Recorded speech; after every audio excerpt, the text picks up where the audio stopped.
The heat is unbearable. The land is dying. And somewhere in the middle of it all, a gunman hears a sound that stops him cold. What follows is not just a fight for survival, but a fight for dignity, for family, and for a second chance at being human. But in the Wild West, kindness always comes at a price. On this channel, we tell stories of cowboys, love, maternal sacrifice, and the humanity that survives even in the harshest lands. This story reminds us, true courage isn't in pulling the trigger, it's in standing for others. If you want more stories like this, please like, comment, share, and subscribe. The mid-July heat sat on the valley like a suffocating wool blanket, pressing the dust and the dry prairie grass flat against the hard pan. Silas Cole rode through the shimmer of it, his hat pulled low over eyes that had seen too much blood and not enough mercy. He was a man who didn't linger.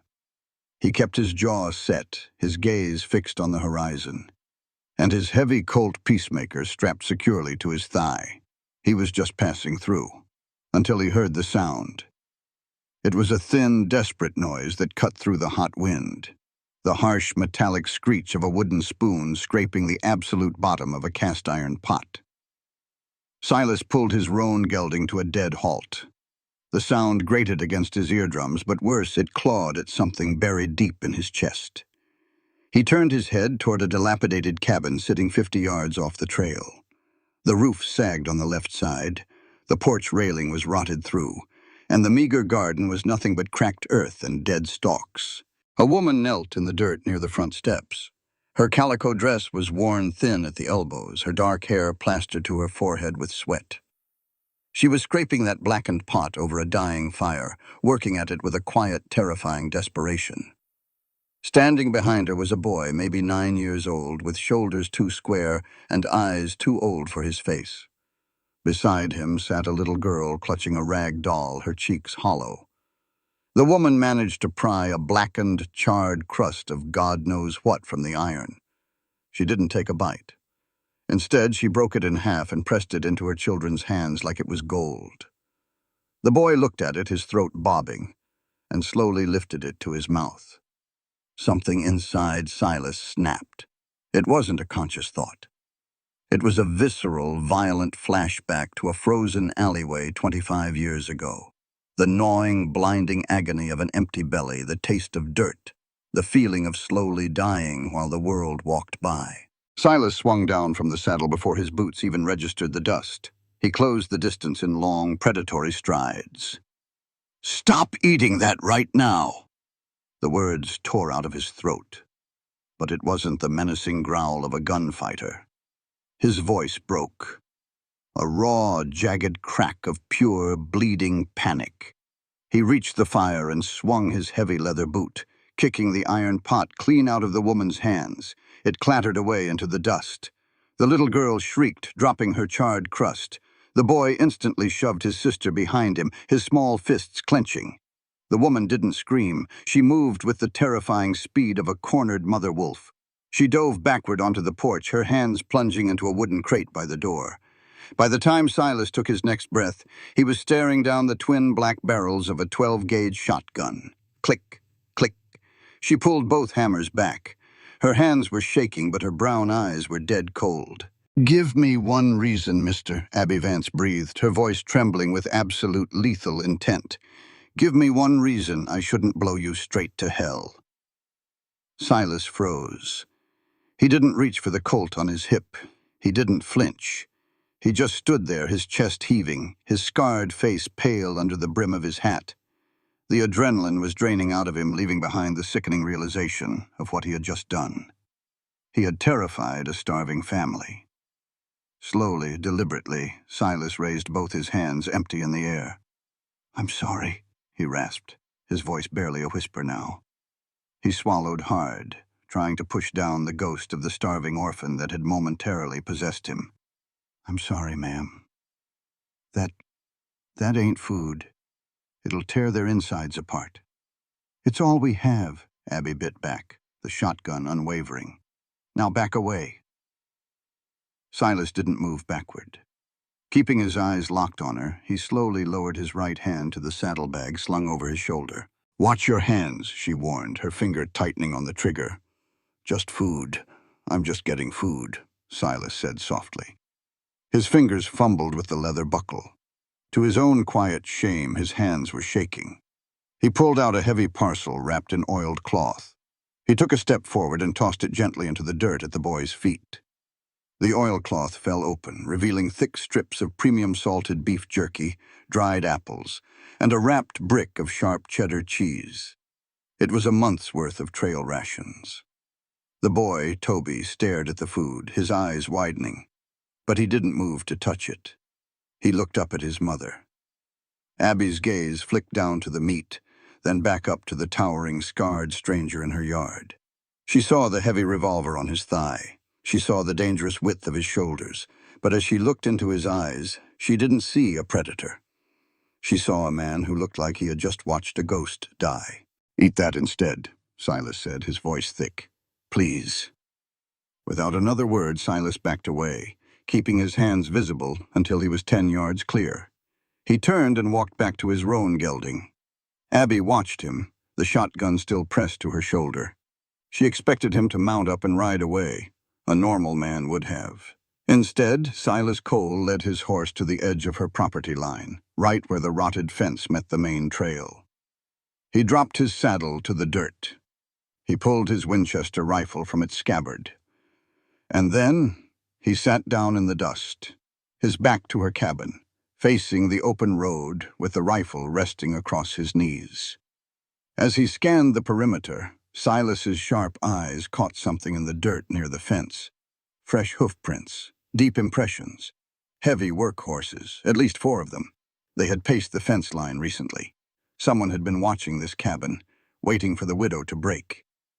Silas pulled his hat down low against the harsh sun. He didn't know who this woman was. He didn't know what kind of trouble was circling her, but as he listened to the faint, cautious sounds of the children finally chewing real food behind him, Silas Cole knew one thing for certain. He wasn't riding on tonight. The prairie dawn broke like a cracked egg over the eastern ridge, spilling pale, cold light across the dusty expanse of the Vance homestead. Silas Cole was already awake. Truth be told, he hadn't slept. He had spent the night sitting against the base of a rotting fence post, his Winchester resting across his thighs, listening to the wind and the distant, lonely howl of coyotes. When the first rays of sun hit the warped timber of Abby's cabin, Silas rose. He didn't stretch. He didn't groan, despite the dull ache in his shoulder from an old bullet wound that always flared up in the morning damp.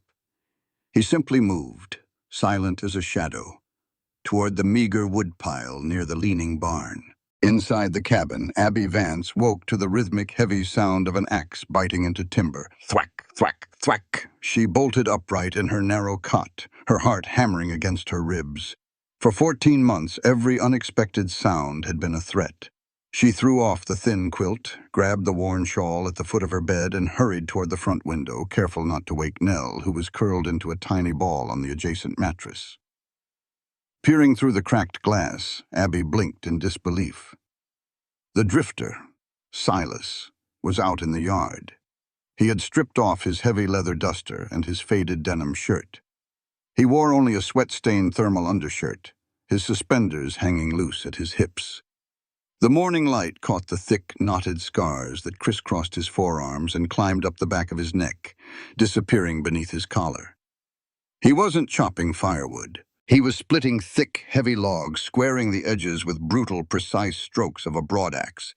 Abby stepped out onto the porch, the floorboards groaning under her weight. "What do you think you're doing, Mr. Cole?" she demanded, her voice tight, trying to wrap her shawl tighter around her shoulders to ward off the morning chill. Silas paused, the axe resting easily in one massive hand. He looked up at her from under the brim of his hat. His eyes were a startling pale gray, like winter ice. "Morning, ma'am. Step on the left side is rotting through. Could snap an ankle, and your door frame is weak. A grown man could kick it off its hinges without breaking a sweat. "I didn't ask you to fix it," Abby said, her chin lifting defensively. "And I certainly can't pay you. The jerky you left yesterday was charity enough. We don't take handouts, and we don't need a handyman." Silas didn't smile.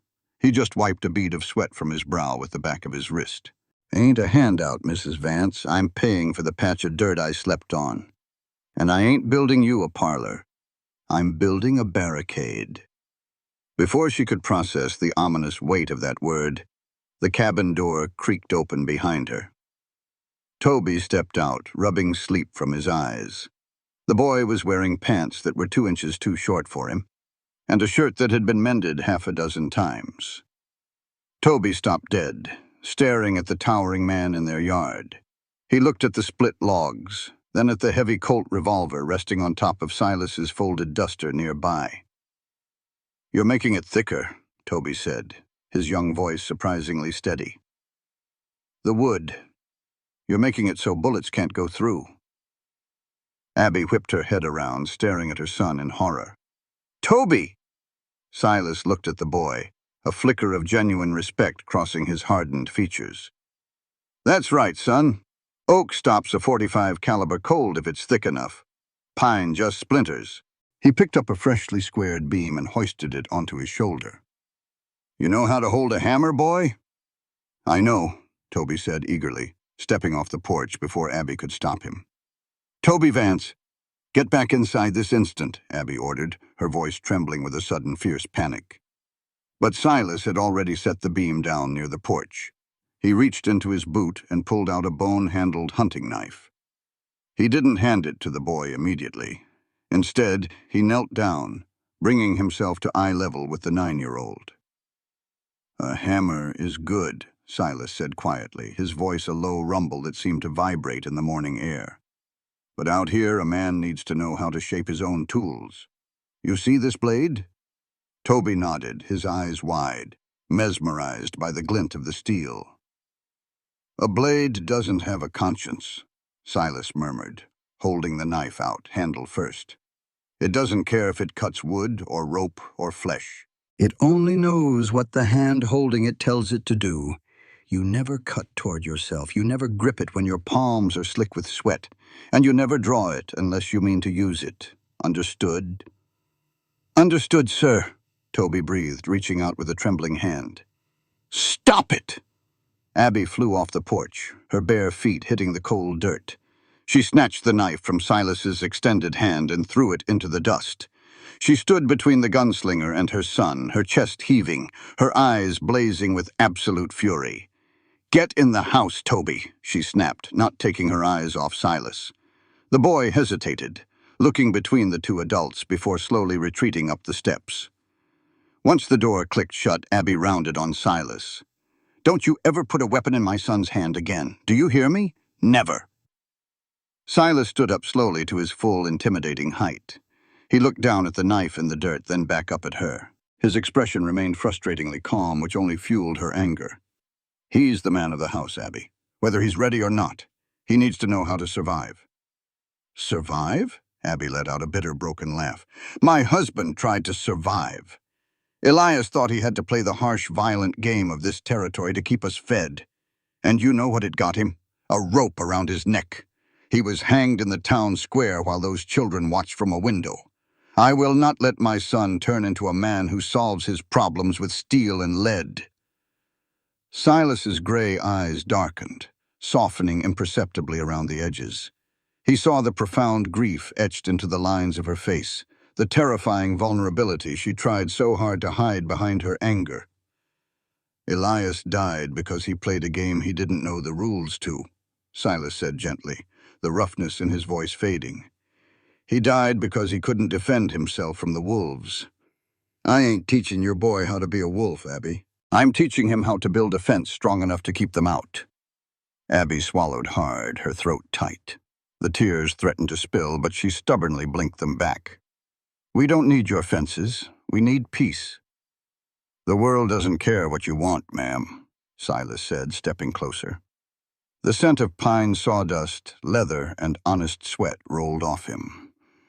It only cares what you can defend. I saw the tracks by your property line. Heavy horses.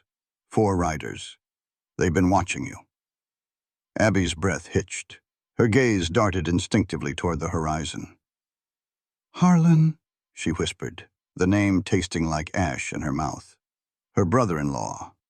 The cattle baron who had set Elias up to take the fall, all to get his hands on this miserable plot of land.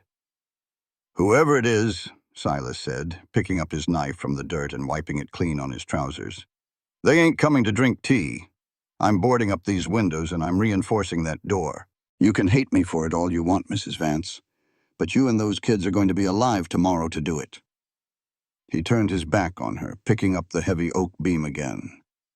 Abby stood in the yard for a long time, the cold wind whipping her skirts around her ankles, watching the scarred stranger work.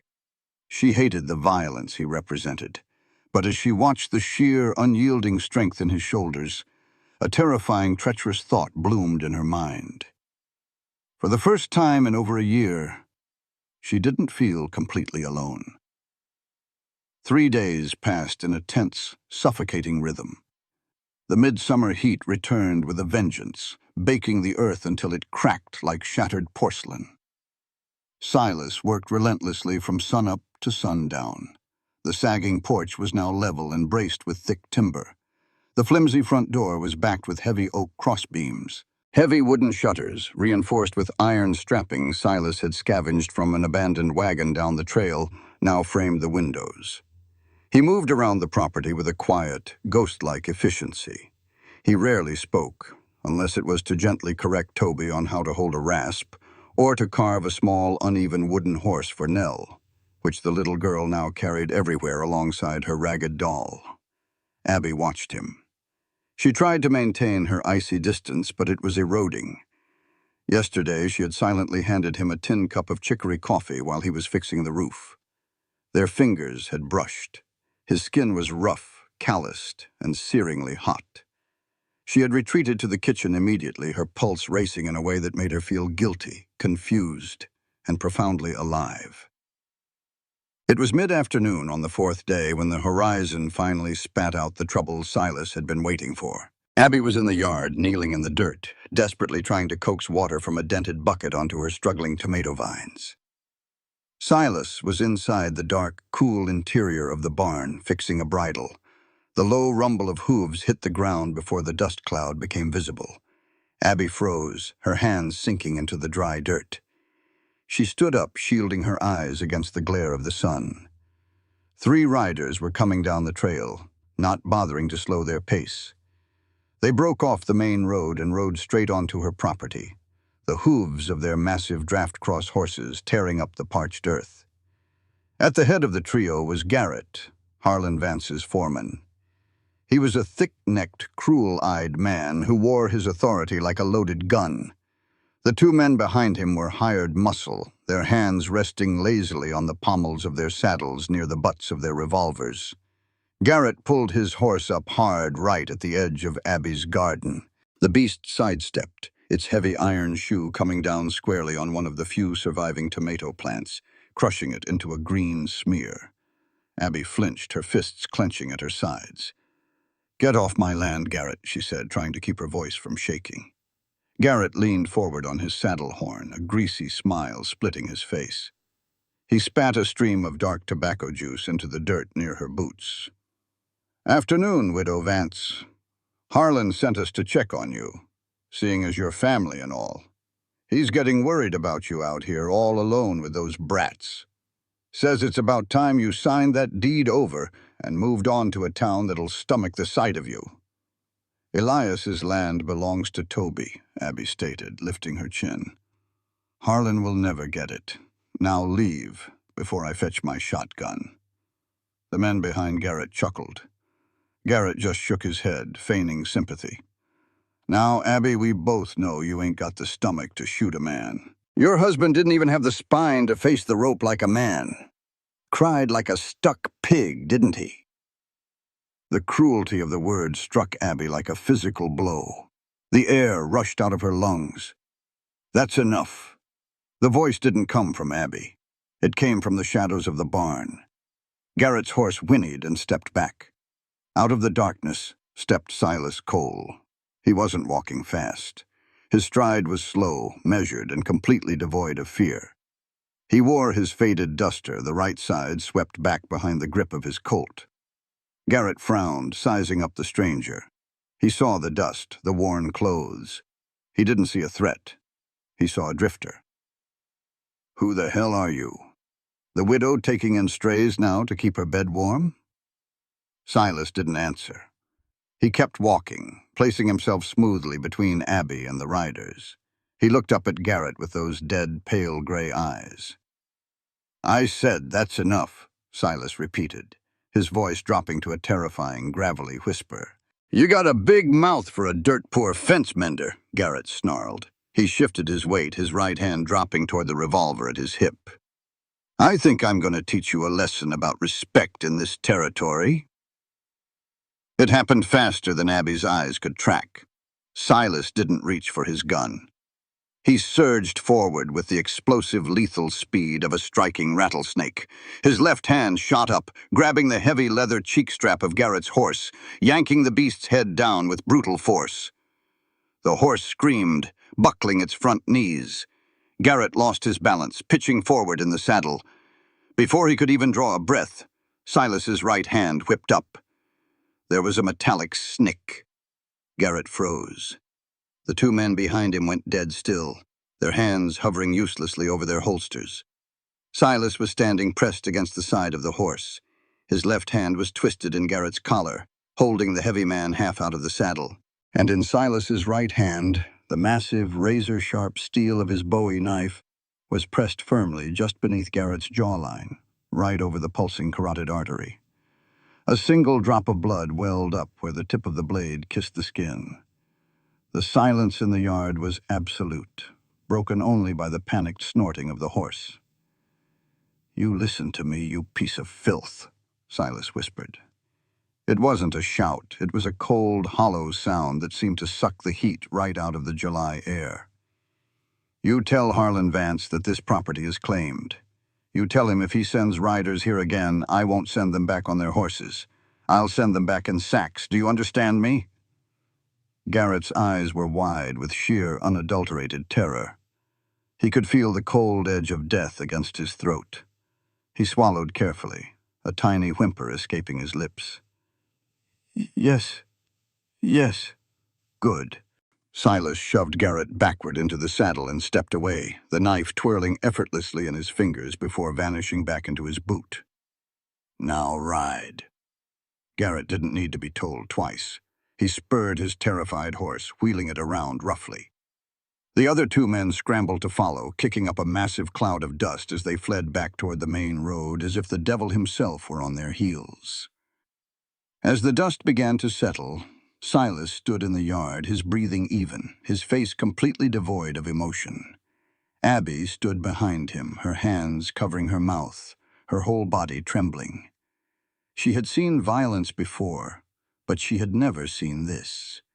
She had never seen a man wield death with such effortless, practiced mastery. He hadn't just defended them. He had dominated 3 armed men without firing a single shot. Silas turned to look at her. He saw the horror in her eyes, the realization. "You're a killer," Abby whispered, the words slipping out before she could stop them. Silas didn't deny it. He didn't offer excuses. He just looked at the ground, a profound weariness settling over his broad shoulders. "Yes, ma'am, I am." He walked past her, heading toward his saddle resting on the porch rail. He picked it up, throwing it over his shoulder. He reached for his Winchester. "What are you doing?" Abby asked, her voice cracking. "Packing," Silas said quietly, not looking at her. "I thought I could just be a hammer for a few days. Just fix some boards. But they know I'm here now.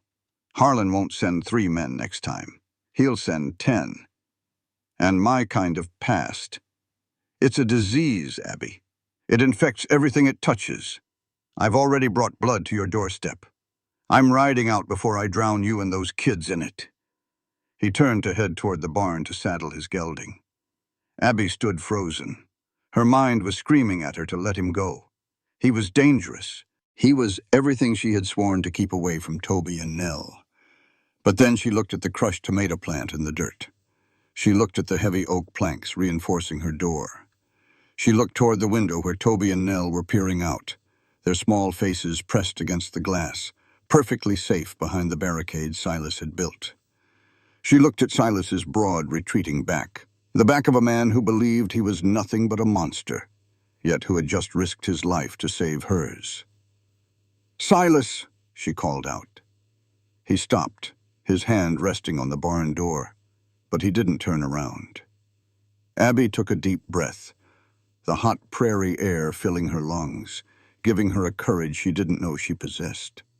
She stepped forward, her voice ringing out clear and steady across the yard. "Put your saddlebags down." Silas slowly turned his head, his gray eyes searching hers, looking for the hesitation, looking for the fear. "They're going to come back," he warned, his voice thick with emotion he was trying desperately to bury.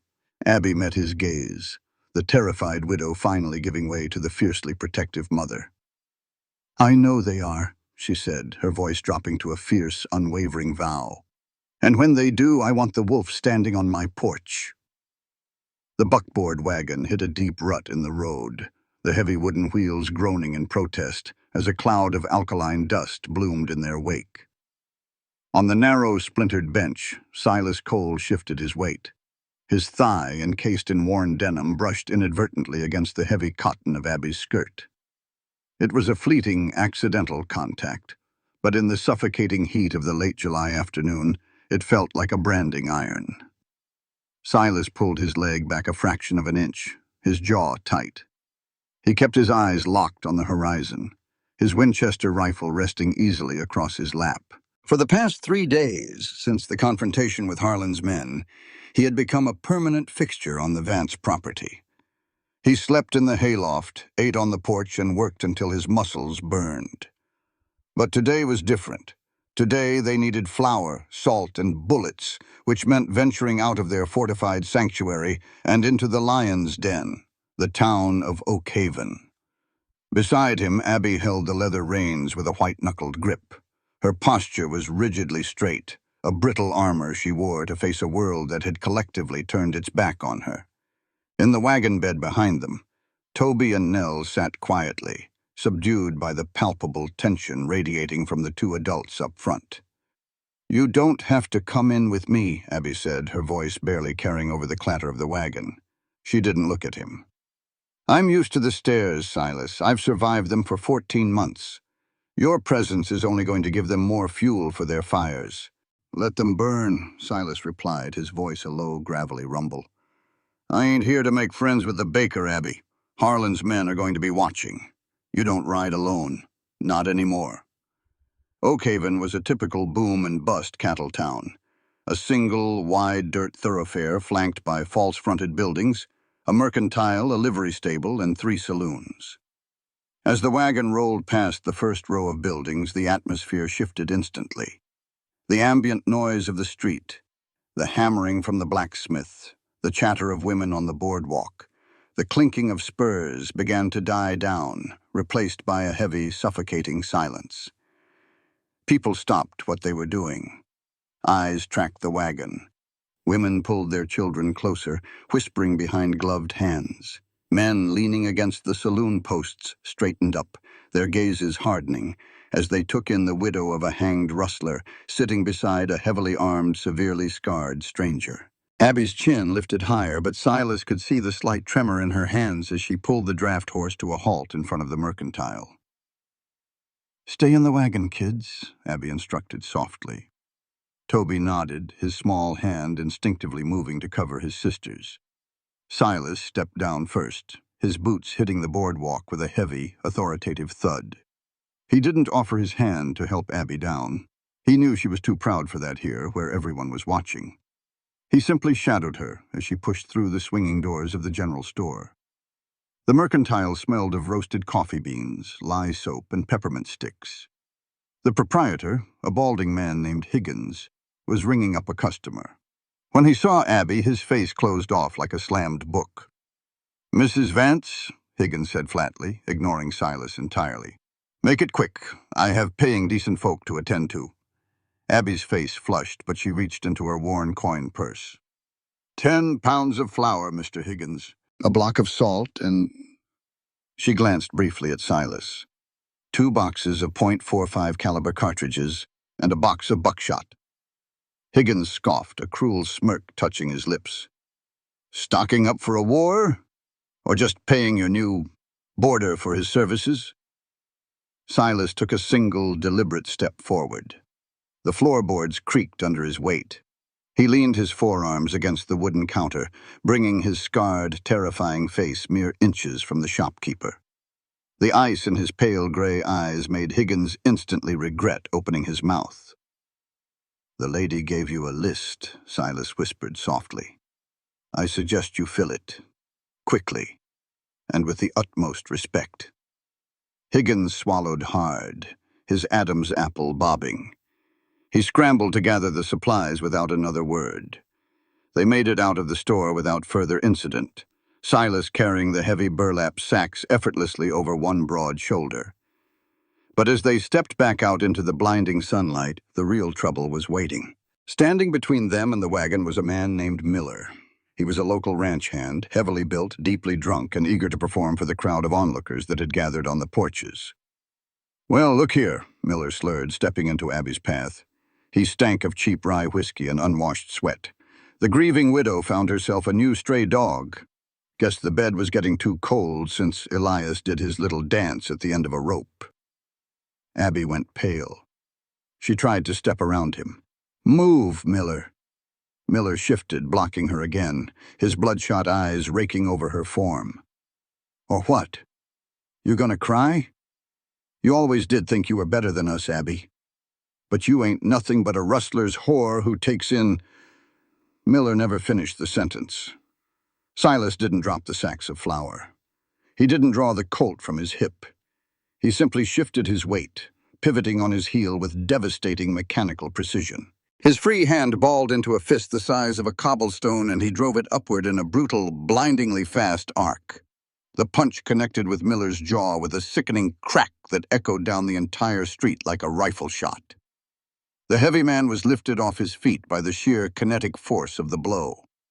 He flew backward, crashing through the wooden hitching rail and landing in the muddy trough of the street in a crumpled, unconscious heap. Blood immediately began pooling in the dirt beneath his shattered jaw. Dead silence fell over Oakhaven.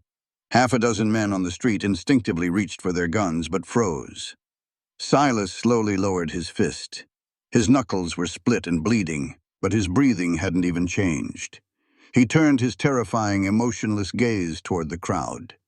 He didn't shout. He didn't have to. My name is Silas Cole, he said, his voice carrying clearly through the still, hot air. I reside at the Vance property. If any man in this town has a grievance with Mrs. Vance or a comment about her late husband, you don't speak to her. You come to me, and you'd better come armed. Nobody moved. Nobody breathed.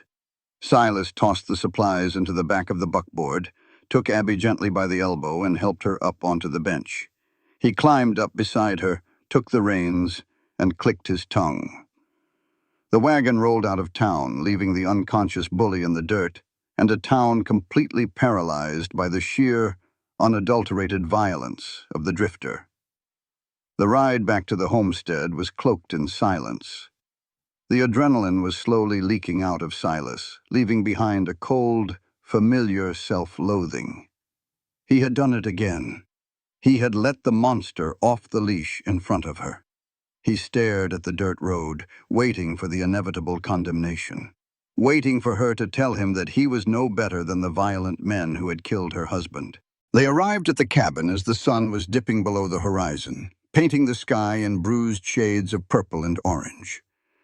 Silas unloaded the wagon, put the horse away, and checked the perimeter. By the time he walked up to the back porch, night had fully fallen.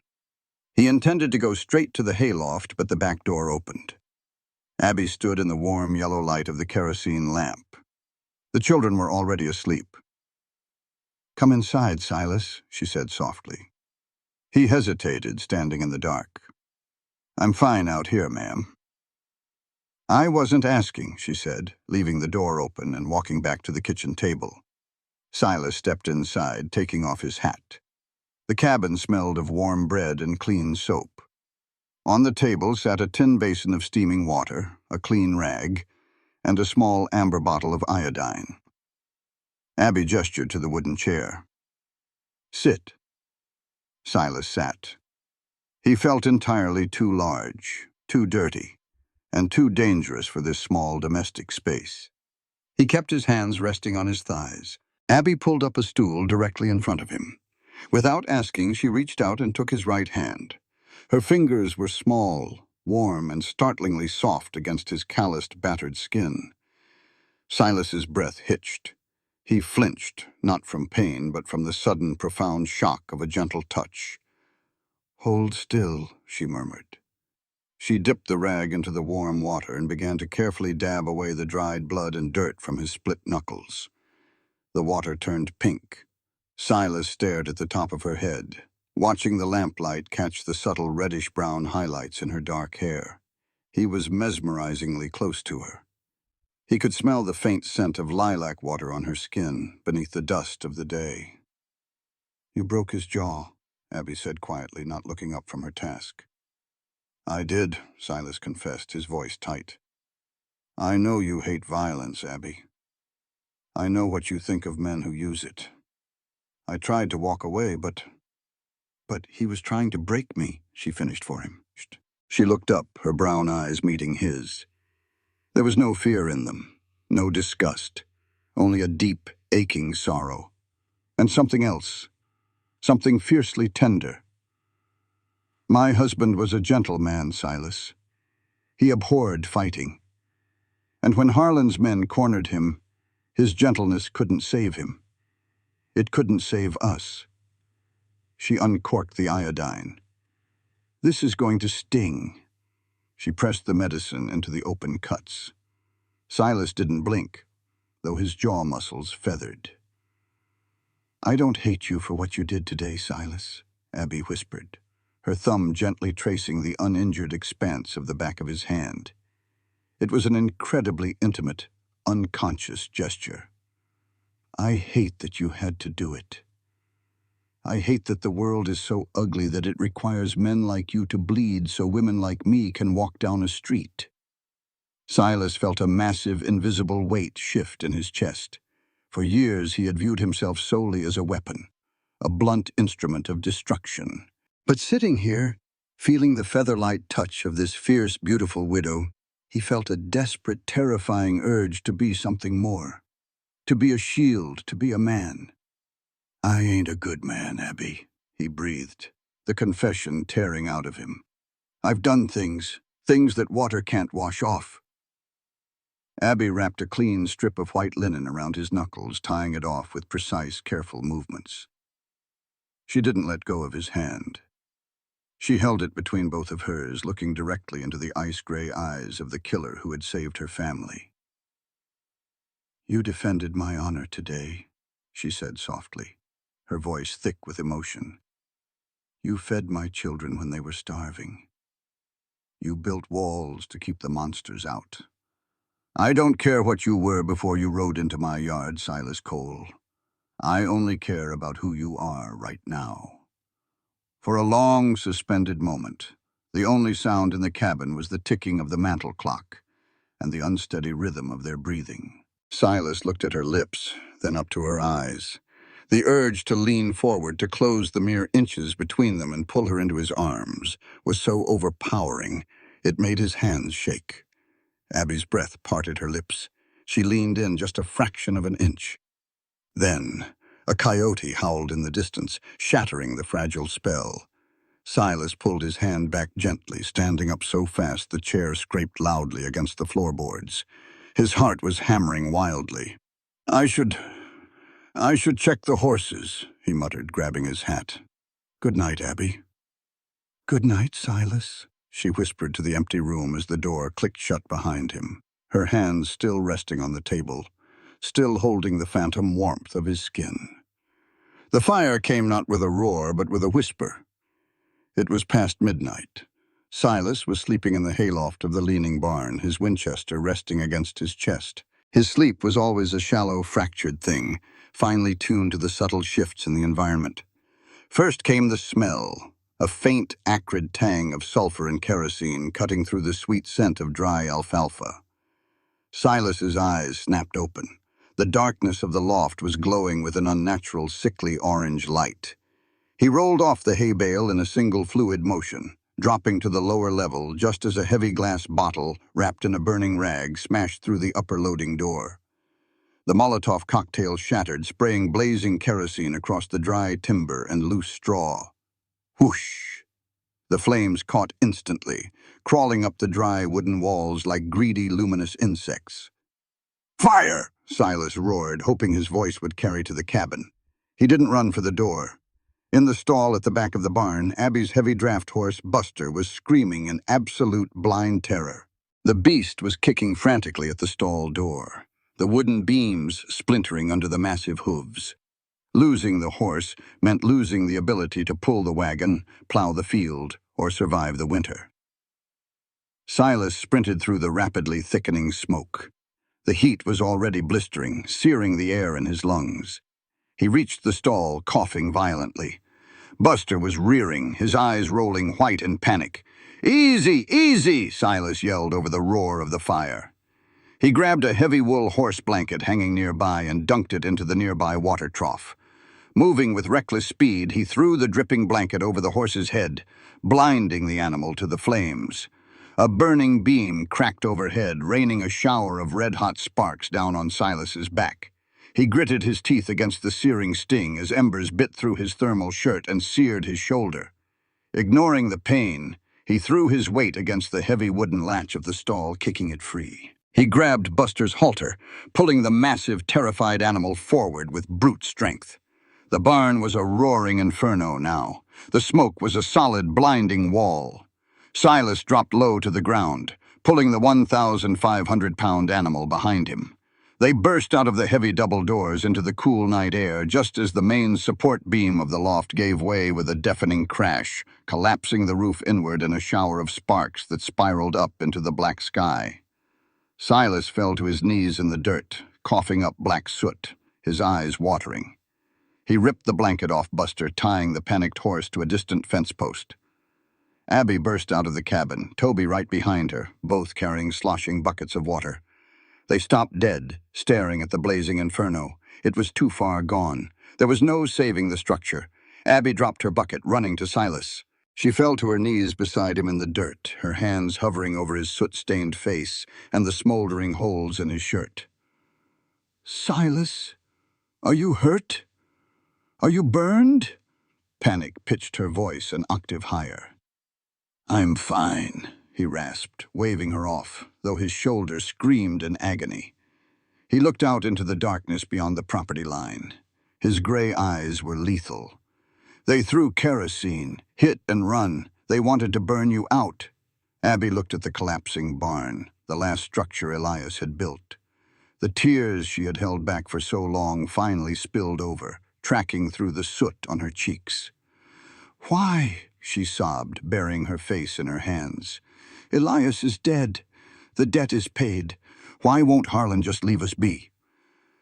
Silas didn't answer. He stayed kneeling in the dirt, watching the fire consume the wood, his mind calculating, turning over pieces of a puzzle he felt he was only just beginning to see. By dawn, the fire had burned itself out, leaving nothing but a massive smoking rectangle of charred wood and gray ash. The morning was cool, but the drought-stricken earth was already preparing to bake under the rising sun. Silas stood by the ruins, a cup of black coffee in his good hand. Abby had insisted on treating the burn on his shoulder with aloe and fresh bandages before she would let him outside. He stared at the ground. Something was bothering him. He walked slowly around the perimeter of the destroyed barn. The intense heat of the fire had scorched the earth, burning away the scrub grass and baking the topsoil into a hard, cracked crust. But right in the center, where the heat had been the most intense, the ground was different. Silas crouched down. He brushed away a layer of white ash. Beneath it, the earth wasn't baked dry. It was dark, rich. He pressed his uninjured fingers into the dirt. It was cool to the touch and surprisingly soft. He frowned, his survival instincts flaring. He had ridden through the deserts of Arizona and the badlands of the Dakotas. He knew how to read the earth. In a drought this severe, the ground should be bone dry 6 feet down. But here the heat of the fire had acted like a massive oven, drawing moisture upward through capillary action. Silas stood up, dropping his coffee cup. He strode over to the surviving tool shed and grabbed a heavy iron-headed spade. Abby came out onto the porch, wiping her hands on her apron. "Silas? What are you doing?" He didn't answer. He walked back to the center of the charred footprint of the barn, raised the spade, and drove it hard into the earth. He dug with a frantic, rhythmic intensity. The first foot was tough, packed dirt and ash, but as he hit the 2-foot mark, the soil changed. It turned into thick, heavy clay. At 3 feet, his spade hit a layer of gravel. Silas drove the blade into the gravel and stomped on the lip of the shovel. Cheek! The sound wasn't the scrape of metal on dry rock. It was a wet, sucking sound. Silas pulled the shovel back.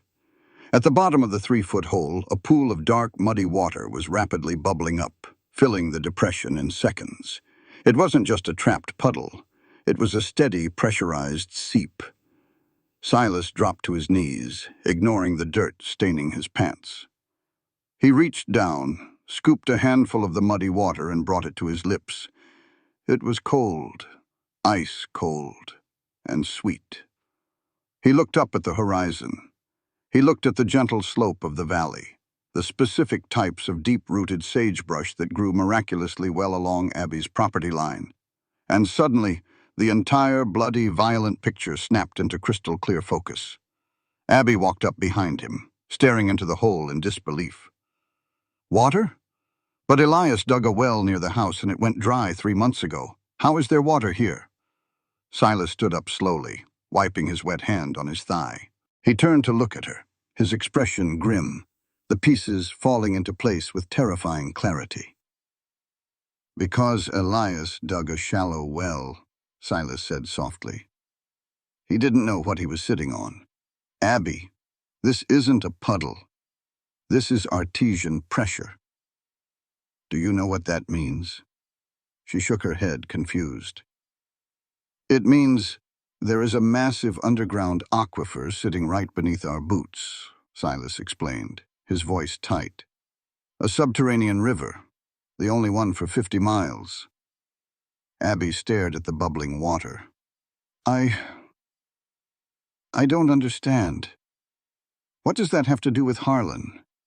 Silas stepped closer to her, his shadow falling over her in the morning sun. "Harlan Vance is a cattle baron.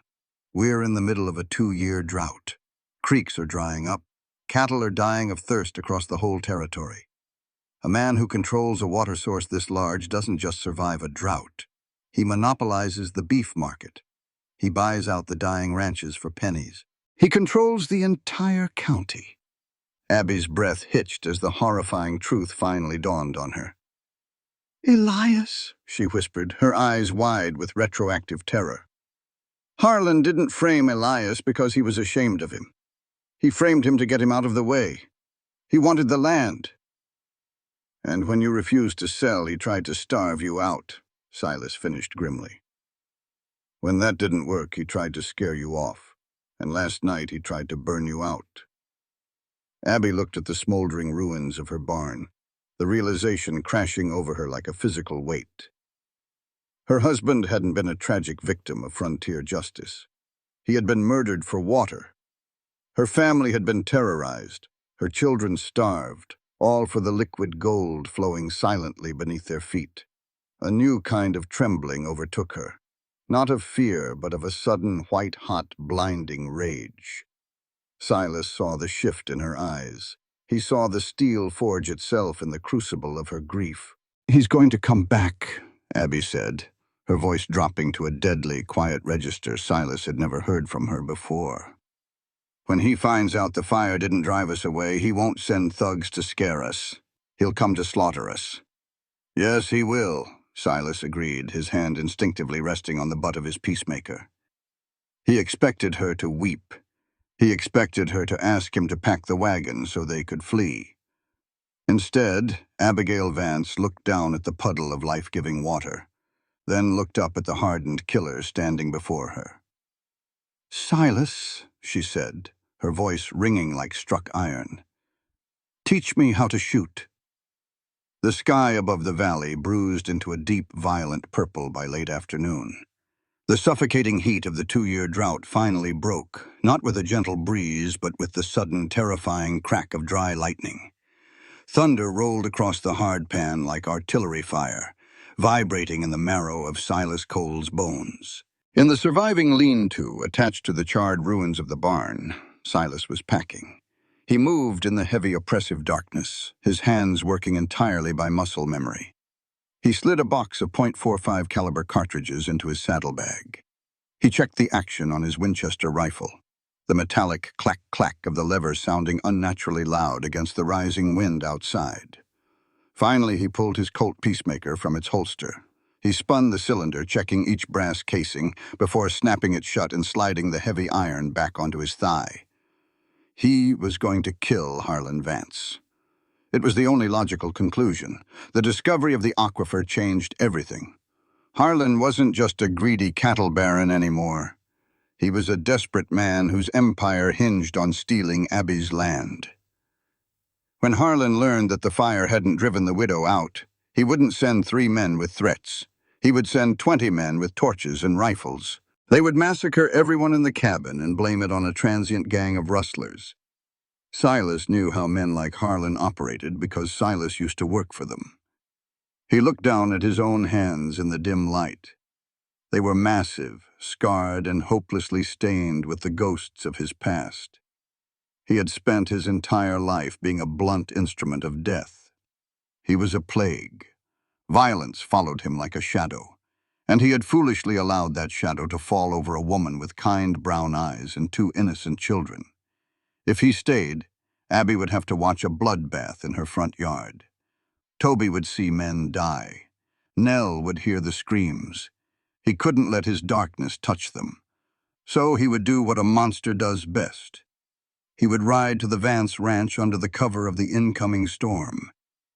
He would walk through the front door, put a bullet between Harlan's eyes, and take as many of his hired guns to hell as he could before he fell. It was a suicide mission, but it would cut the head off the snake. Abby would inherit the water rights free and clear.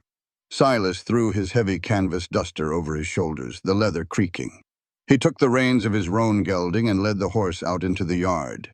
The sky tore open. The rain didn't fall, it crashed. It hit the parched, baked earth with an almost explosive force, kicking up the smell of ozone, wet dust, and cold salvation. In seconds, Silas's hat was dripping, and his duster was slick with water. He reached up to swing into the saddle, his heart heavy, a hollow, aching cavity in his chest. "Going somewhere, Silas?" The voice cut through the torrential downpour and the boom of thunder. Silas froze. He slowly turned around. Standing on the edge of the porch, silhouetted by the faint, flickering glow of the kerosene lamp inside the cabin, was Abby. She wasn't wearing her shawl. The rain was blowing sideways under the porch roof, plastering her thin cotton dress to her skin and pasting her dark hair against her cheeks. In her hands, she held the double-barreled shotgun, its stock resting firmly against her hip. Silas swallowed the lump forming in his throat. "Go back inside, Abby. The kids need you." She stepped off the porch and into the mud. The rain battered her, but she didn't flinch. She walked toward him, the shotgun pointed safely at the ground. But her eyes, those fierce, unwavering brown eyes, were locked onto his soul. "I asked you a question," she shouted over the storm. "Where do you think you're going in the dead of night, armed to the teeth?" "To finish this," Silas yelled back, the wind tearing at his words, "before it reaches your doorstep. Harlan knows about the water. He's going to bring an army. You can't fight an army, Abby." "So your solution is to go die for us?" she demanded, stopping mere feet from him. She was breathing hard, her chest rising and falling beneath the soaked cotton. "You think throwing your life away makes you a hero?" "I ain't a hero," Silas roared, the raw, agonizing truth finally ripping its way out of his throat. He dropped the horse's reins and stepped toward her, towering over her in the storm. "Look at me, Abby.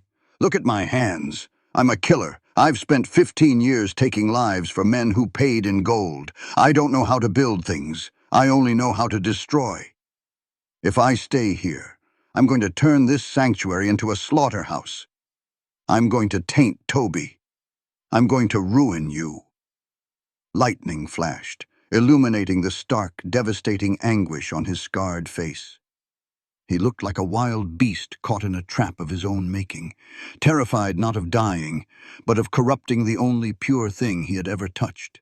"I have blood on my ledger that can never be washed clean," Silas confessed, his voice breaking, the rain mixing with the hot tears he hadn't realized he was shedding. "I am the wolf, Abby, and the wolf doesn't get to sleep by the hearth. He goes out into the dark, and he dies biting." Abby dropped the shotgun. It landed in the mud with a heavy thud. She closed the distance between them, reaching up and grabbing the wet, heavy lapels of his leather duster. She didn't pull him down. She anchored herself to him, her knuckles turning white. "Stop it," she commanded, her voice fierce and shaking with an emotion so powerful it rivaled the storm. "Stop telling me what you are, Silas Cole. I know exactly what you are." He tried to look away, ashamed, but she grabbed his jaw with one hand, forcing his pale gray eyes to meet hers. Her palm was hot against his freezing wet skin. "A monster didn't give up his last meal to starving children," she cried, the rain washing over her face. "A plague doesn't spend 3 days reinforcing a widow's door. A killer doesn't sit in the dirt and carve a wooden horse for a little girl who cries for her father." Silas's breath hitched. His massive hands hovered awkwardly in the air, terrified to touch her, terrified to ruin her. "You think you're tainted?" Abby yelled, stepping flush against his chest, the warmth of her body seeping through his soaked clothes. "Elias was a gentle, good man, and he left us with a rope and a debt. You came here with blood on your hands, and you brought us life. You brought us food, you brought us water, and you brought us a fighting chance." "Abby," he whispered, his voice shattering. "You do not get to leave me," she sobbed, the anger finally giving way to desperate, fierce love. "You don't get to make me care about you and then ride off to die to spare my conscience. We fight together, Silas. Do you hear me? If they come, we fight them together. Right here, on our land, our—" The words hit Silas like a physical blow. All the tension, all the self-hatred, all the agonizing isolation he had carried for 35 years suddenly buckled. With a ragged, desperate groan, Silas's arms wrapped around her. He pulled her flush against his chest, crushing her to him as if she were the only solid thing in a world made of water and wind. He buried his face in her wet hair, his massive body shaking. Abby's arms went around his neck, holding him just as fiercely. And then she tilted her head back, finding his mouth in the dark. The kiss was explosive. It tasted of rain and salt and desperate, agonizing relief. There was no hesitation, no gentle preamble. It was the collision of two starving souls. Silas kissed her with all the terrified devotion of a dying man who had just been handed salvation. He tasted the fire in her, the absolute, unyielding strength that matched his own. His calloused hands tangled in her wet hair, holding her face as if it were a holy relic. When they finally broke apart, both of them were gasping for air, the storm raging unnoticed around them. Silas rested his forehead against hers, his eyes closed, the rain pouring over them. His heart was hammering a frantic, terrifying new rhythm in his chest. He wasn't dead inside anymore, and that made him infinitely more dangerous. "I'll stay," he whispered hoarsely against her lips. "I swear to God, Abby, I'll stay. And if Harlan comes, I will bury every last one of his men in the mud." Abby nodded, her hands sliding down to rest flat against his racing heart. "Then come inside, Silas. Come home." Silas opened his eyes. He looked at the cabin, its warm light spilling out onto the porch. He looked at his saddlebags on the horse. He walked over, unbuckled them, and pulled his Winchester from the scabbard. He gave the gelding a firm pat on the neck, turning him loose into the fenced pasture. He didn't need to ride out into the dark. He had something to protect in the light. Silas picked up Abby's shotgun from the mud, wiped the action clean on his sleeve, and took her hand. Together, they walked up the steps, out of the storm, and closed the heavy oak door behind them. The morning after the storm, the prairie smelled like wet sage and redemption. The earth had eagerly drank the torrential rain, transforming the baked hardpan into a dark, pliable canvas. But Silas knew the moisture was a temporary illusion. The sun was already climbing high, its heat promising to bake the land dry again within a week. They were living on borrowed time. Harlan Vance would have heard about the storm. He would know the roads were muddy, which meant he couldn't move a large posse of men immediately. But the mud was already drying. By tomorrow evening, the ground would be hard enough to support the weight of 24 horses. The siege was coming. Instead of succumbing to the suffocating dread, a strange, profound calm had settled over the Vance property. It was the crystalline clarity that comes to a man who has finally stopped running. At mid-morning, behind the cabin, Silas stood behind Abby, gently adjusting her posture. "Feet shoulder-width apart," Silas instructed, his voice a low, steady rumble near her ear. He placed a hand on her waist, guiding her stance. "Lean into the weapon, Abby. Don't let it push you." Abby swallowed hard, gripping the heavy Winchester rifle he had placed in her hands. The steel felt cold and alien against her palms. "It's heavy." "It's a tool," Silas corrected gently. "Like a cast-iron skillet or a shovel. It only does what you ask it to." He stepped back. "Now, sight down the barrel. See the notch? Put the front post right in the center of the notch and rest it on that dead stump." Abby squeezed one eye shut, her breathing shallow. She aligned the sights. "Don't pull the trigger," Silas murmured, stepping close behind her again, his chest almost brushing her back. "Squeeze it slowly, like you're trying to coax a drop of water from a sponge." Abby held her breath and squeezed.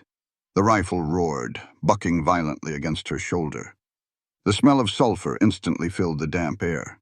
50 yards away, the rotted tree stump exploded in a shower of wet wood chips.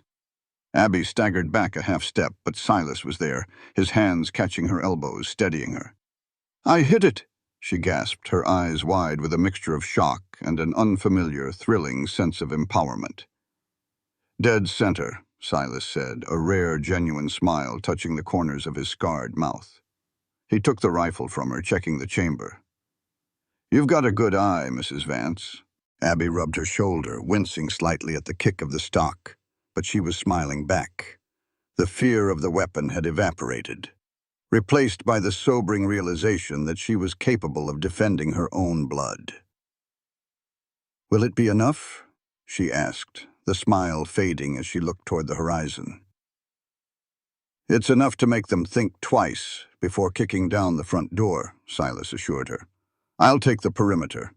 You hold the cellar with the kids. If anyone gets past me and comes through that floorboard, you don't hesitate. You understand?" "I understand," she said, her voice hard as flint. By late afternoon, the physical preparations were complete.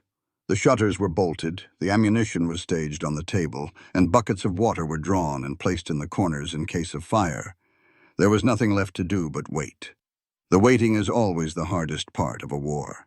Silas sat on the top step of the front porch, the golden hour sun casting long, warm shadows across the yard. In his massive, calloused hands, he held a small block of soft pine and his razor-sharp Bowie knife. Beside him sat Nell, her chin resting on her small hands, watching him with unwavering, worshipful attention. Silas was working with agonizing, delicate precision. He wasn't carving a weapon.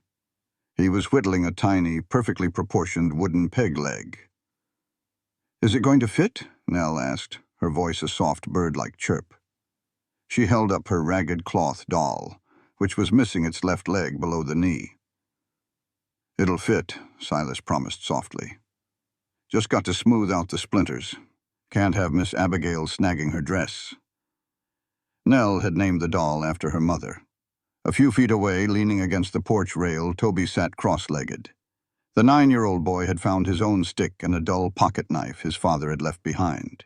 Toby was mimicking Silas's exact posture, his shoulders hunched just so, his elbows resting on his knees, his jaw set in a serious line. Silas noticed out of the corner of his eye. He stopped carving for a moment. "Angle the blade away from your thumb, Toby," he said casually, not looking directly at the boy so as not to embarrass him. "Let the wood do the yielding. Don't force the steel." Toby adjusted his grip immediately. "Like this, Mr. Cole? Just like that. Good." Inside the kitchen, Abby stood by the open window, a dish towel forgotten in her hands. She watched the scene on the porch, her heart swelling until it physically ached against her ribs. She looked at Silas Cole, a man feared across 3 territories, a man whose name made hardened outlaws cross the street. And here he was, bathed in the late afternoon sun, his lethal hands moving with infinite gentleness to fix a little girl's toy. He wasn't a stray dog. He wasn't a drifter passing through. He was the foundation of a home. The realization hit Abby with the force of a falling anvil. She didn't just need him to survive tomorrow. She needed him to survive the next 30 years. She loved him. It wasn't the frantic, naive love she had felt for Elias when she was a young girl. This was a deep, anchoring, terrifying love forged in fire and survival.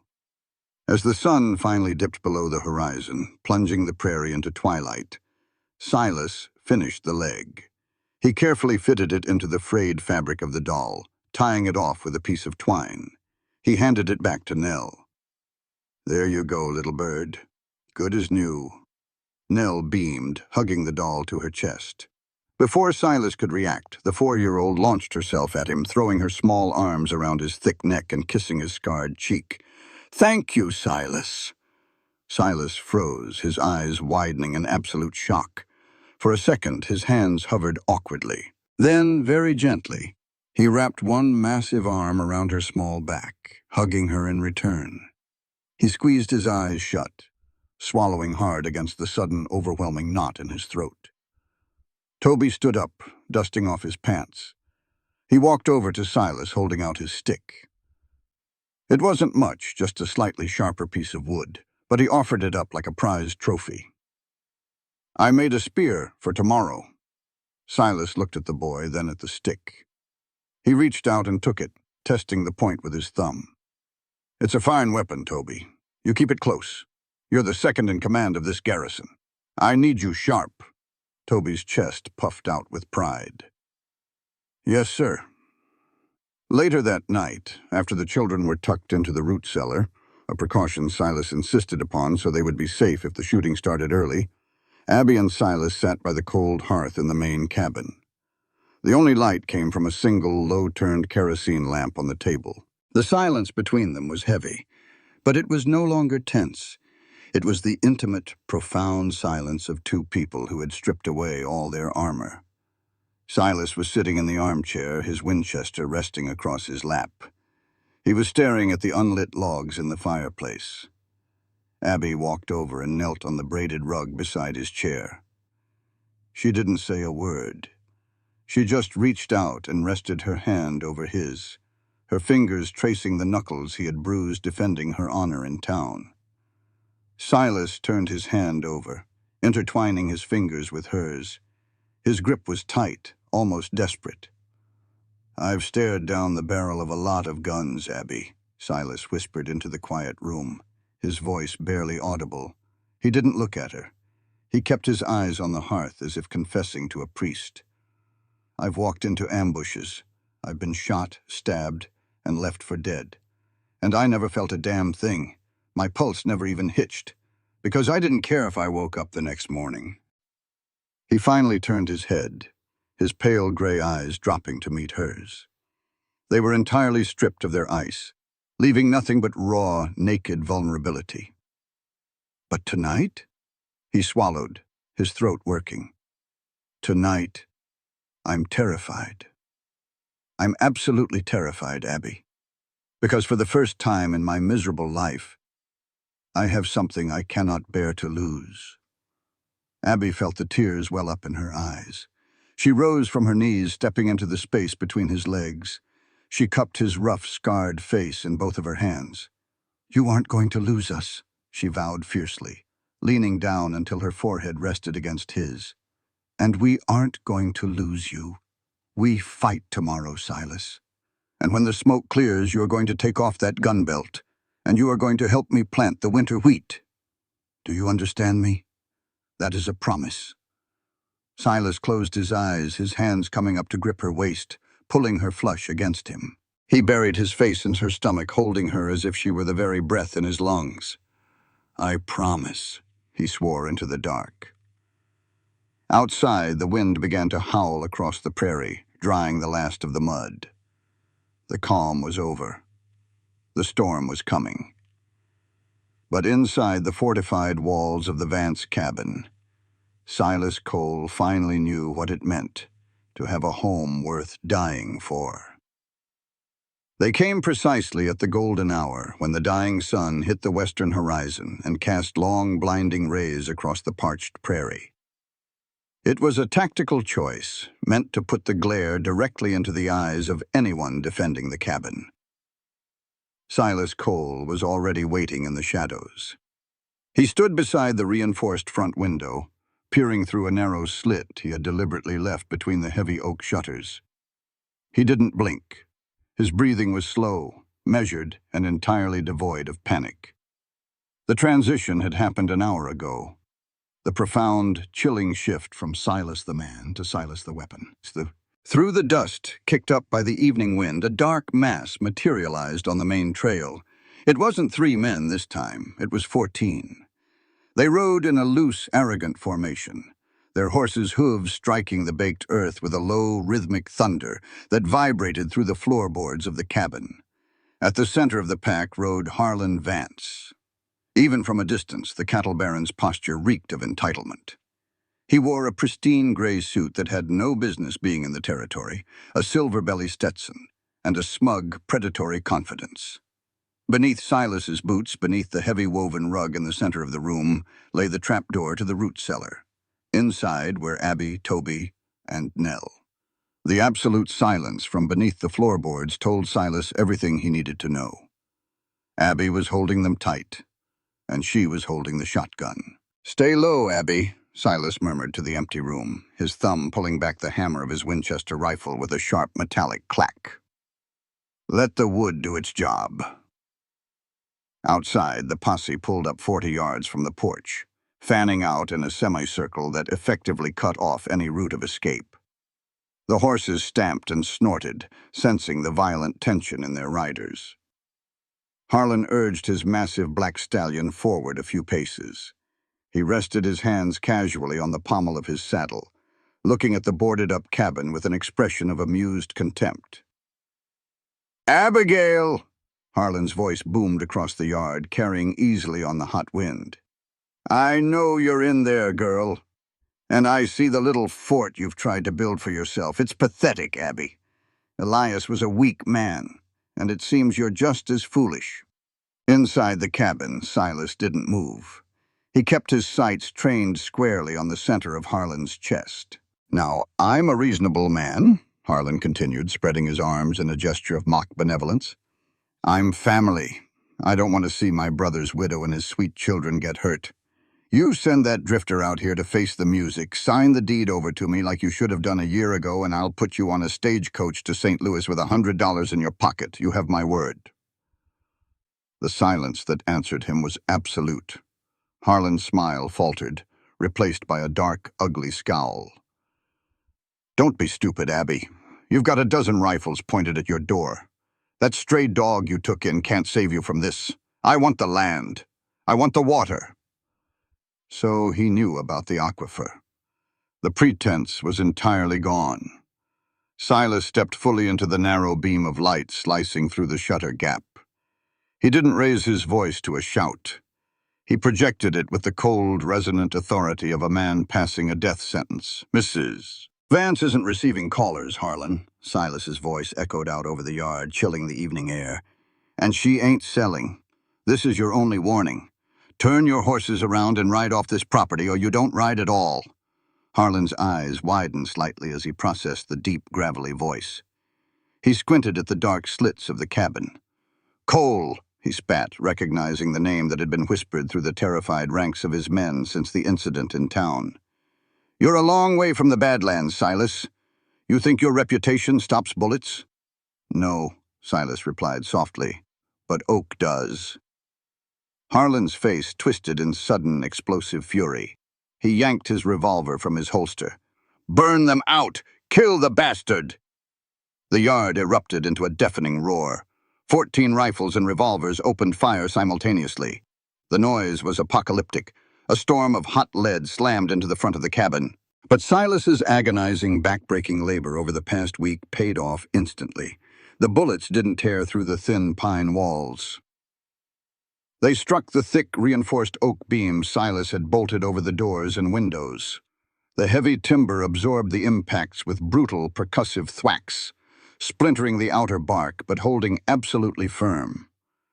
Inside the cabin, it sounded like a dozen men swinging sledgehammers against the walls, but not a single round penetrated the living space. Silas didn't flinch. He didn't drop for cover. He moved to the first firing port he had carved into the shutter, leveled his Winchester, and exhaled. He squeezed the trigger. The rifle bucked. Outside, a man on a roan horse threw his hands in the air and pitched backward out of the saddle, dead before he hit the dirt. Silas levered a new round with blinding speed. He stepped to the second port. Boom! Another rider slumped over his saddle horn, his horse bolting in panic. "He's shooting from the gaps! Spread out! Spread out!" Harlan screamed, struggling to control his panicked stallion as he retreated behind the safety of the ruined barn's stone foundation. The posse broke their tight formation, scrambling for cover behind the water trough, the remnants of the fence and the woodpile. The incoming fire became sporadic but more targeted, pinging dangerously close to the firing ports. Dust and wood chips filled the air inside the cabin, choking Silas. But his focus remained absolute. He was a ghost in the dark, moving with fluid, lethal grace from window to window. Every time his Winchester spoke, a man screamed. He wasn't shooting to wound. He was shooting to eradicate the threat to the floorboards beneath his boots. Down in the root cellar, the world was a nightmare of noise and falling dirt. Abby sat on the cold, packed earth floor, her back pressed against the timber support beam. Toby was tucked under her left arm, his hands clamped tightly over his ears, his eyes squeezed shut. Nell was buried in Abby's lap, sobbing into her mother's apron. Abby's right hand was wrapped around the grip of the double-barreled shotgun. Her knuckles were white, her forearms aching from the tension. The air in the cellar was thick with the smell of dust and the faint, sulphurous odor of gunpowder seeping down through the floorboards. Above them, the cabin shook. Every impact of a bullet against the outer wall sent a fresh cascade of dirt raining down on their heads. But over the chaotic din of Harlan's men, Abby could hear the steady, rhythmic crack of Silas's rifle. It was methodical, relentless. "He's holding them back," she told herself, pressing her lips to Nell's hair. "He's keeping us safe." "Mama," Toby whispered, his voice trembling as he looked up. "Is Silas going to die?" "No," Abby said fiercely, her voice carrying a conviction she desperately needed to believe. "Silas is the toughest man in this territory. He promised he would stay." Suddenly, the pattern of the gunfire changed. The chaotic barrage from the yard concentrated into a heavy, suppressive roar aimed entirely at the front windows. Above, Silas recognized the tactic immediately. They were laying down cover fire. He ducked below the window line as a volley of bullets chewed through the edge of the shutter, sending razor-sharp splinters raking across his cheek. He ignored the blood trickling down his jaw. He crawled to the side window that faced the porch steps and peered through the lower gap. 3 men, emboldened by the cover fire and carrying a heavy stripped log from the woodpile, were rushing the front porch. They were going to batter the door down. Silas shoved the barrel of his Winchester through the slot and fired twice. The man at the front of the log collapsed, screaming, grabbing his shattered knee. The log dropped, pinning the second man's foot. But there were too many of them. 2 more men surged forward, leaping onto the porch. They didn't go for the door. They had heavy axes. They swung wildly at the hinges of the reinforced shutters, the iron striking iron with deafening, ringing blows. Silas dropped the Winchester. The barrel was smoking hot, and the magazine was empty. He drew his Colt Peacemaker in a smooth, lightning-fast arc. He fired through the wood of the shutter itself, the .45 caliber round blowing a hole through the oak and taking the axeman in the chest. But the damage was done. The heavy iron hinge on the front door groaned, the screws ripping free from the door frame under the relentless assault of a third man swinging a sledgehammer. Crack! The upper hinge gave way. The heavy oak door buckled inward, hanging precariously on the bottom hinge.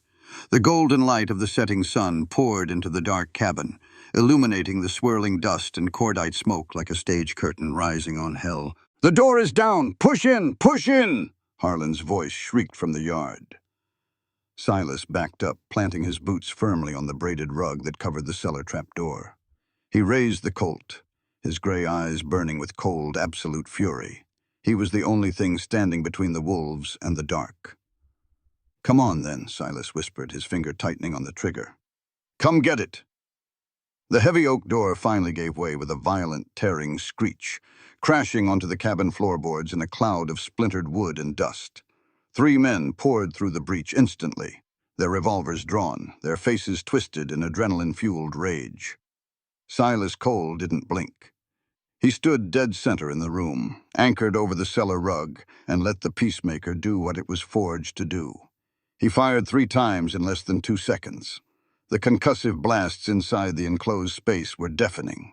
The 3 men dropped where they stood, dead before they hit the floor. But Silas was out of time, and out of bullets. Before he could reload, a 4th man lunged through the doorway, leveling a shotgun.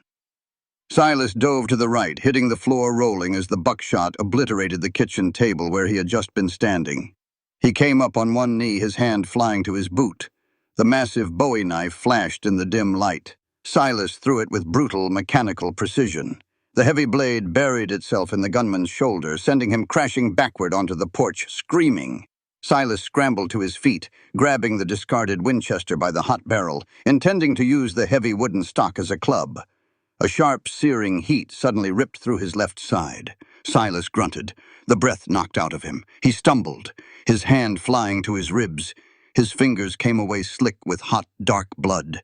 A bullet fired blindly through the window had caught him just above the gun belt. He dropped to one knee, the world tilting dizzily for a fraction of a second. The metallic taste of copper flooded his mouth.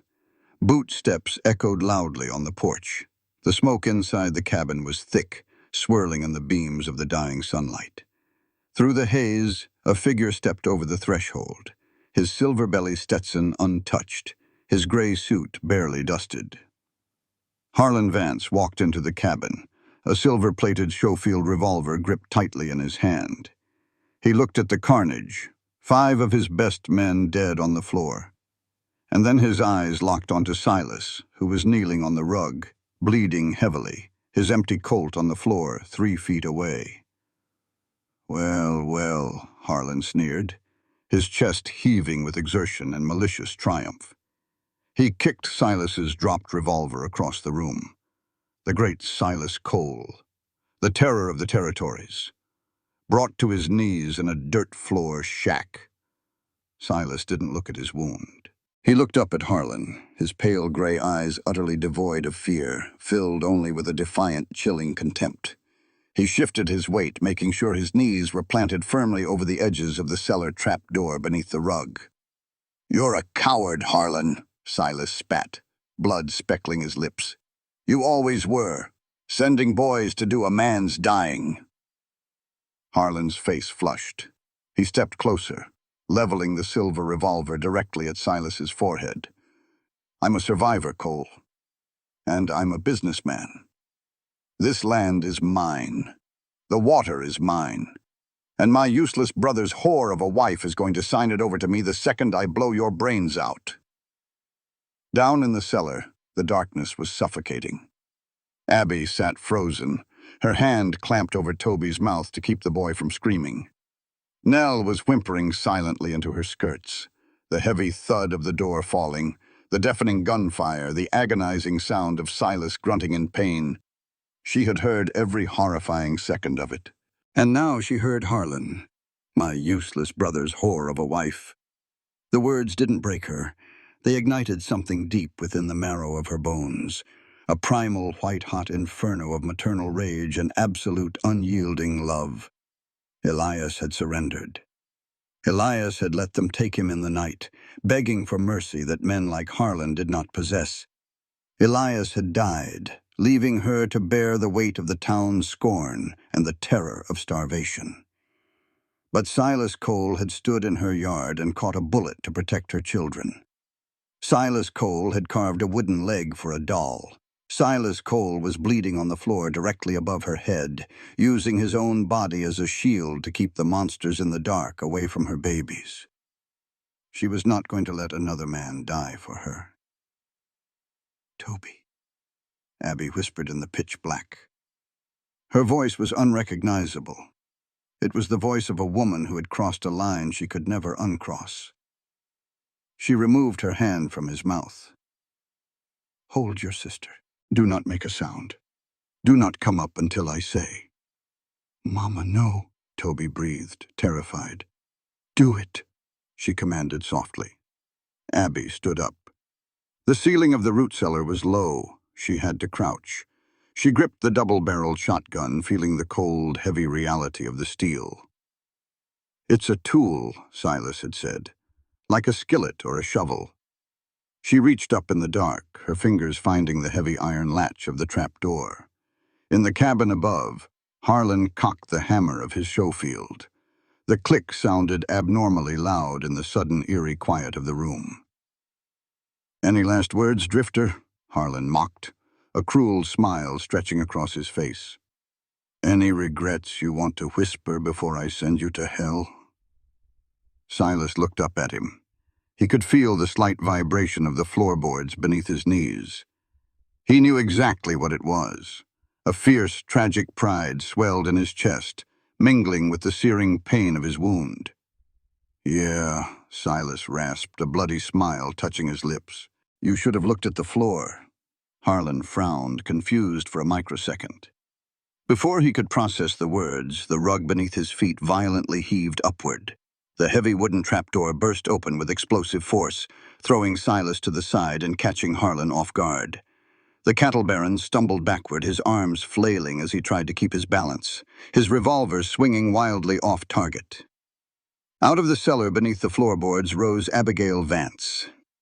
She didn't look like a grieving widow. She didn't look like a victim. Covered in dust, her dark hair wild around her face, her eyes burning with an absolute lethal ferocity. She looked like an avenging angel rising from the earth itself. Harlan gasped, his eyes widening in shock. "Abby." She didn't scream. She didn't hesitate. She didn't offer a warning or a monologue or a plea for mercy. She simply raised the heavy 12-gauge shotgun, leveled it dead center at the chest of the man who had murdered her husband and terrorized her children, and pulled the trigger.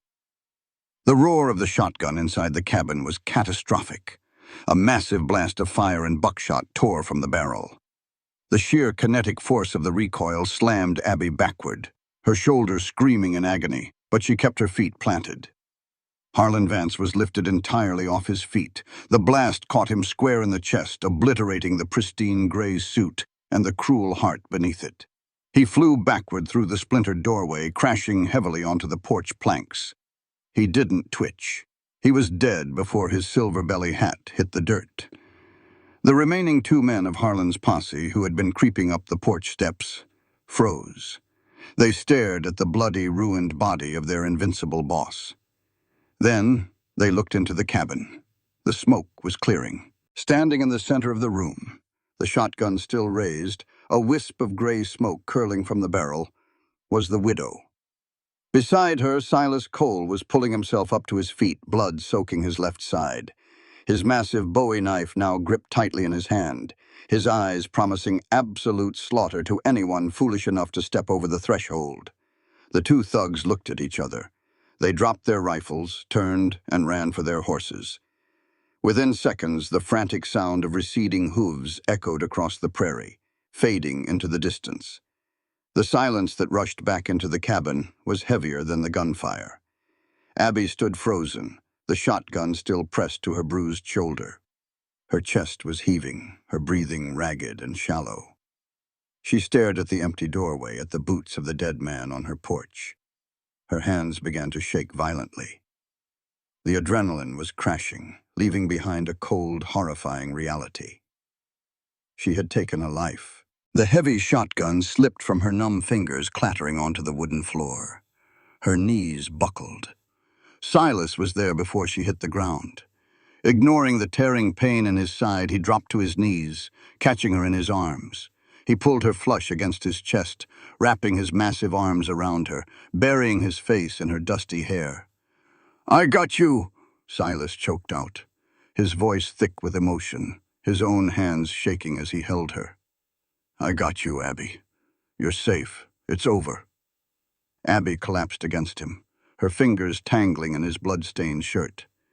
She didn't cry for Harlan. She didn't cry for the loss of her innocence. She cried from the sheer, overwhelming relief that the man holding her was still breathing. "You're bleeding," she sobbed, pressing her hand frantically against his side. "Silas, you're bleeding." "It's just a graze," he lied softly, though his face was pale. He pulled back just enough to look into her eyes. He reached up, his rough thumb wiping a streak of dirt and tears from her cheek. He looked at her with a reverence so profound it bordered on holy. "You saved my life, Abigail. You saved us." From the open trap door, a small, trembling voice broke the silence. "Mama?" Abby turned. Toby's head was poking up from the cellar, his wide eyes taking in the ruined cabin, the smoke, and finally, his mother, wrapped in the arms of the bleeding gunslinger. Nell was right behind him, clutching her doll with its new wooden leg. Abby let out a watery, exhausted laugh. She reached out, and Silas reached out with her. Together, they pulled the children up from the dark, gathering them into a desperate, tangled embrace on the floor of the shattered cabin.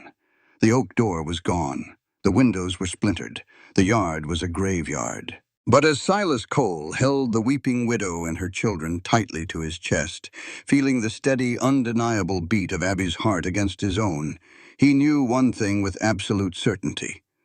The walls were broken, but the home was finally whole.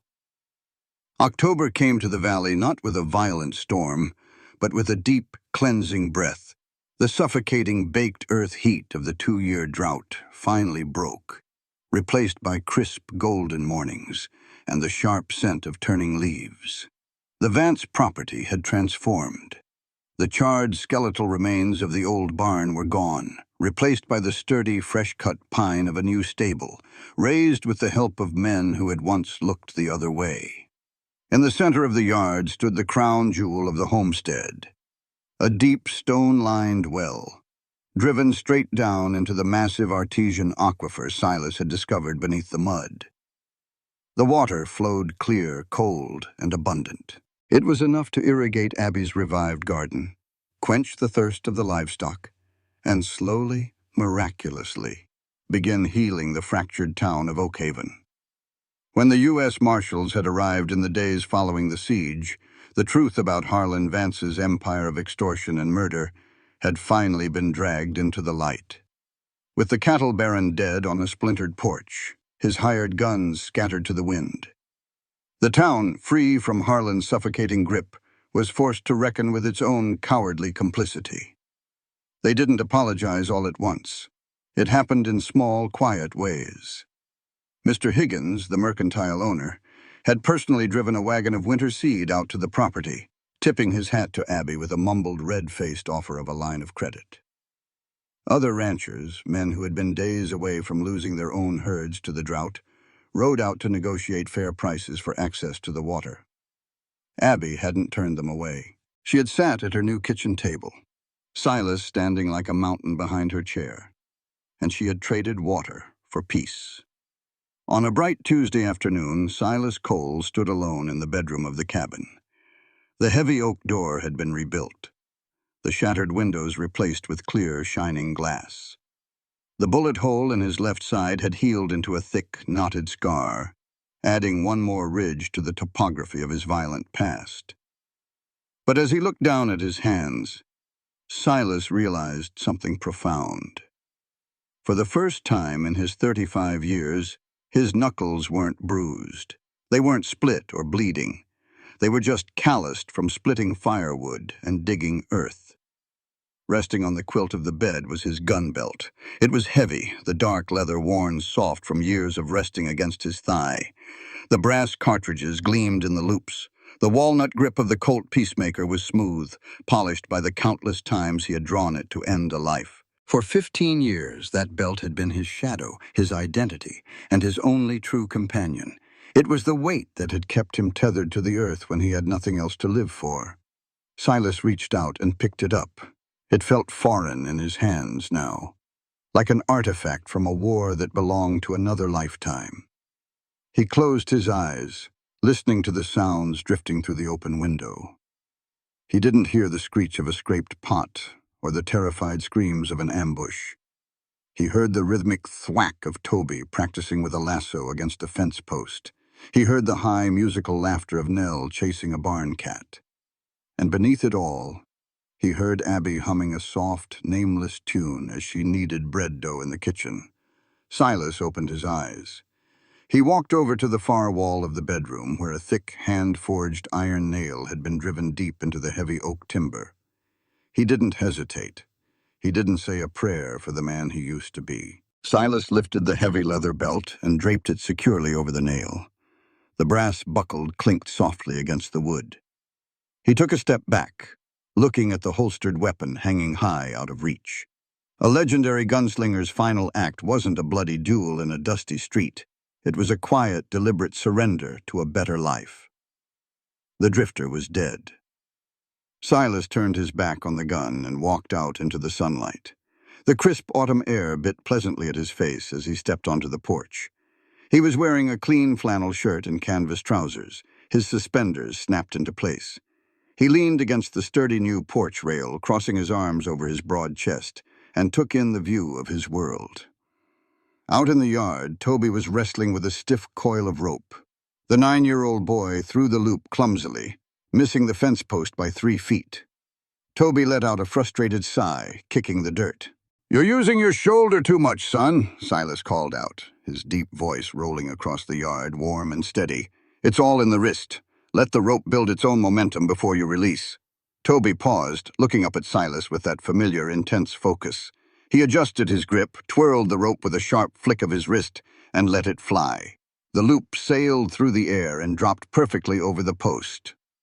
"I got it," Toby beamed, pulling the slack tight. "Did you see that, Silas?" "I saw it," Silas smiled, nodding in approval. "Keep practicing. You'll be roping calves by the spring." "Silas! Silas!" A small whirlwind of gingham and dark hair slammed into his knees. Nell looked up at him, her brown eyes wide and pleading. In her small hand she held a frayed sky-blue ribbon. "Mama says she's too busy with the bread," Nell announced importantly. "Can you do my hair, please?" Silas looked down at the little girl, then at the ribbon. A killer's hands were made for breaking things, for tearing down. But as Silas lowered his massive frame to sit on the top step of the porch, he knew those hands belonged to someone else now. "Turn around, little bird," Silas murmured gently. Nell happily plopped down on the step directly between his boots, presenting her back to him. Silas took the blue ribbon. His giant scarred fingers that had once reloaded a Winchester rifle in less than a second under heavy fire, now moved with agonizing, deliberate care. He gathered her dark, silky hair, clumsy but incredibly gentle, terrified of pulling too hard. He began to weave the strands together, his brow furrowed in absolute deadly concentration. The screen door creaked open behind him. Abby stepped out onto the porch, wiping flour from her hands onto her apron. The dark circles that had once haunted her eyes were completely gone, replaced by a radiant, vibrant warmth. She stood behind Silas, resting her hand lightly on his broad shoulder, and looked down at the lethal gunslinger fiercely battling a crooked braid. "You're making it uneven on the left," Abby teased softly, a smile playing on her lips. Silas grunted, not looking up from his task. "I'm fighting a tactical retreat here, Abby. The ribbon is slipping." Abby laughed, that real, uninhibited sound that never failed to make Silas's chest tighten with overwhelming love. She slid her hand from his shoulder to the nape of his neck, her fingers tangling in the hair at his collar. Silas leaned back into her touch instinctively, his eyes closing for a brief second as a profound, unshakable peace settled over him. He finished the braid, tying the blue ribbon into a somewhat lopsided but secure bow. "There," Silas declared, patting Nell gently on the shoulder. "Best braid in the territory." Nell jumped up, feeling the back of her head, and grinned a gap-toothed smile. "Thank you, Silas." She scooped up her wooden-legged doll from the porch and sprinted off toward her brother. "Toby, look! Silas did it!" Abby moved around to the front of the steps and sat down close beside him. The afternoon sun caught the gold in her brown eyes. She leaned her head against his sturdy shoulder, slipping her smaller hand into his massive, calloused palm. Silas's fingers automatically closed around hers, intertwining their hands, anchoring them together. They sat in comfortable silence, watching Toby and Nell play in the golden light of the valley. The terror of the summer was a fading scar, the ghost of Harlan Vance buried deep under the mud. "I looked in the bedroom," Abby said quietly, her thumb tracing the pulse at his wrist. "You hung it up." "I did," Silas replied, his voice a low, steady rumble. He looked out over the land he had bled for, the land he was now going to harvest. He squeezed her hand gently. "I don't need the iron anymore, Abigail. I have the oak. I have you." Abby smiled, leaning up to press a soft, lingering kiss to the rough scar on his cheek. The autumn wind swept across the prairie, rustling the dry grass and carrying the sweet smell of fresh water. Silas Cole, the man who had ridden into the valley with a dead soul and a loaded gun, pulled his wife closer. He watched his children play in the yard, bathed in the long, peaceful light of a home that would never be broken again. He had stopped riding, and his life had finally begun. This content was carefully researched, developed, and manually edited by our team to deliver meaningful stories with valuable life lessons. Every narrative is crafted to entertain, inspire, and empower our audience. We believe that great stories can change lives, and we are committed to bringing you content that matters. Thank you for being part of our community.